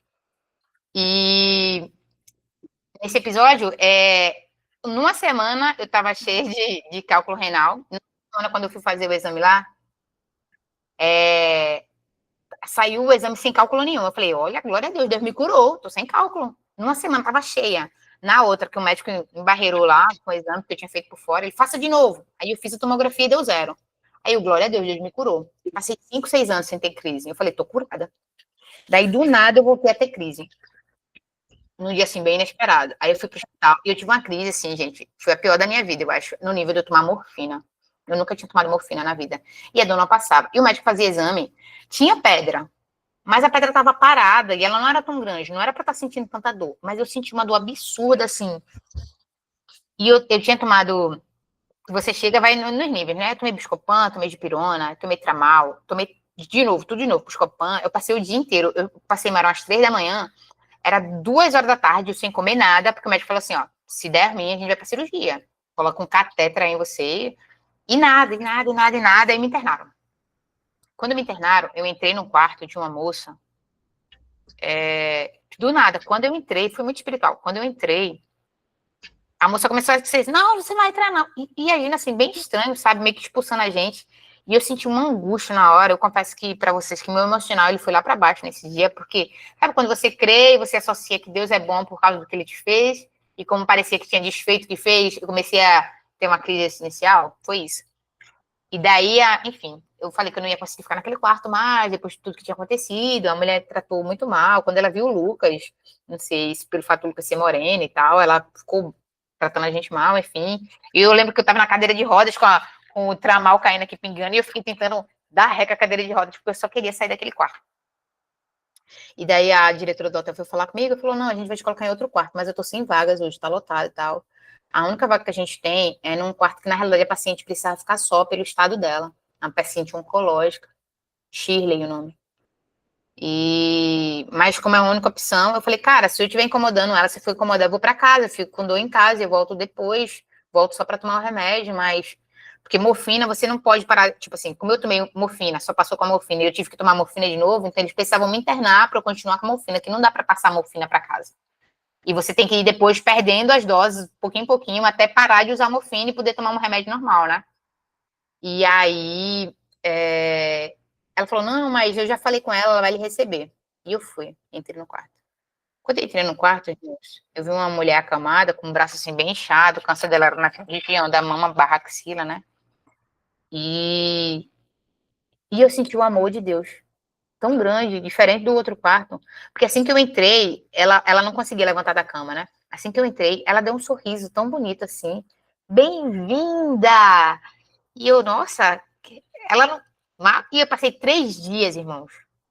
Eu não tinha motivo para fazer cirurgia. A pedra estava parada e era uma pedra pequena, mas eu passei 3 dias internado, tendo vários picos de dor, só para continuar internado naquele quarto. E eu conheci ela. No livro que eu escrevi, Deus é Suficiente, eu chamo ela de Ruth, para não usar o nome, mas eu pedi permissão ao marido para contar a história, porque ela faleceu um pouco depois. E eu lembro que ela me falou assim: eu tenho 2% de chance de vida, Ana Paula. Aí o crente, né? O crente vai fazer o quê? Vamos se agarrar nesse 2%. Deus vai te curar. Deus, ó, vamos orar. Deus me colocou aqui com esse propósito. Ela olhou para mim assim e falou: Mana, Deus já fez tudo por mim. Ele não tem que fazer mais nada. Se ele me curar, glória a Deus. Se ele não me curar, glória a Deus. Eu tenho 3 filhos maravilhosos, tenho um marido incrível que está me apoiando aqui, tenho uma família que me apoia. Eu já falei muito, ela era católica, ela já falei muito sobre Cristo, sobre Maria. Deus já me deu tudo. Ela morreu 1 mês e meio depois, na sexta-feira da Páscoa. E eu lembro que no sábado, né, de aleluia, né? No sábado a gente foi o primeiro enterro que eu fui na minha vida. Eu nunca tinha ido, eu tenho uma dificuldade com luto muito grande. E eu fui para lá, e o Lucas tocou violino, e eu até e aproveitei a oportunidade ali para pregar o evangelho. Eu falei, cara, eu não sei o que é que vocês vão levar da Shirley para a vida de vocês, mas eu tô levando o amor de Cristo que ela revelou na minha vida. Eu nunca me senti tão amada quanto eu me senti naqueles 3 dias no quarto, hospitalizada. A mulher com dor, no meio da madrugada, mandava o marido me ajudar, porque eu tava passando mal de dor, gente. E assim, era surreal, eu até me emociono falar. Então, assim, eu precisei passar por uma dor minúscula para conviver com alguém que tinha uma dor bem maior e que estava glorificando o nome de Deus, para eu entender que eu tinha que glorificar Ele na minha dor, sabe? Então a gente nunca vai entender por que Deus nos permite passar por coisas se a gente olhar com uma ótica humana. Porque a gente se acha muito merecedor. Ou pelo menos assim, inocente demais para estar passando por dor. Mas tudo é para a glória dele. A minha dor é para a glória dele. E daí explicar isso para alguém que lá fora é até de complicado, mas eu acho que um bom caminho é não só falar sobre a dor, mas falar sobre Cristo. Dizer, cara, eu te entendo. Porque quando eu olho para a história de um homem inocente, você já ouviu falar de Jesus? Ah, ele também passou. E o que eu acho mais legal na história dele é que a pergunta dele não foi por que eu estou passando por isso, porque ele conhecia tão bem o coração do Pai que ele entendia que era por amor. Sabe? E daí, na ótica humana, pode não fazer sentido eu falar para você que o que você está passando é por amor. Mas tem algo muito maior do que o que a gente consegue ver. Deus ama você. Deus ama quem te ofendeu. E o que Ele quer é que vocês dois se encontrem com esse amor. E comecem a amá-lo também, infinitamente. Então, eu acho que esse é o caminho, sabe? Apresentar a perspectiva da redenção e de quem Deus é. E é isso, gente. 9h30. Dúvidas? Mais dúvida? Mais pergunta? Pra gente encerrar? Espero que vocês tenham gostado. Podem falar mal depois pro Caio, tá? Eu queria falar. Vamos ter que te convidar para vir aqui no Rio de Janeiro, mulher. Ô, tô devendo, Aí já tô pensou, devendo. Júlio? Aí Tô o Júlio vai devendo ter pra que vir Paulinha. para cá também. Olha lá, o Caio já. Tô devendo pra Paulinha, rapaz. Tô devendo. Era pra ter ido agora em setembro, eu não consegui, mas foi bem corrido. Uma última coisa pra gente fechar aqui, gente. Quando a gente pensa em prática, né? Como trazer isso pra nossa vida prática, eu diria que tem 3 pontos. Se você esquecer tudo e lembrar disso, fechou. Primeiro é que Deus é a origem. Segundo é que Deus é bom. E terceiro é que Deus está presente. A criação, ela fala sobre isso. Um Deus que é a origem de tudo, um Deus que é bom e um Deus sempre presente, tá bom?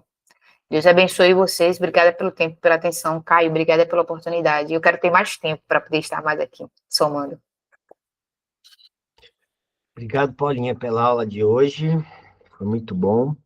Alguém tem alguma pergunta para a gente encerrar? Afinal de contas, nós só estamos começando a semana. Bom, se ninguém tem uma pergunta, sem nada, eu vou parar a gravação. Você que vai assistir a aula gravada, espero que você goste, seja muito abençoado pela vida da Paulinha, tá? Obrigada, Paulinha. Foi muito maravilhosa a tua aula.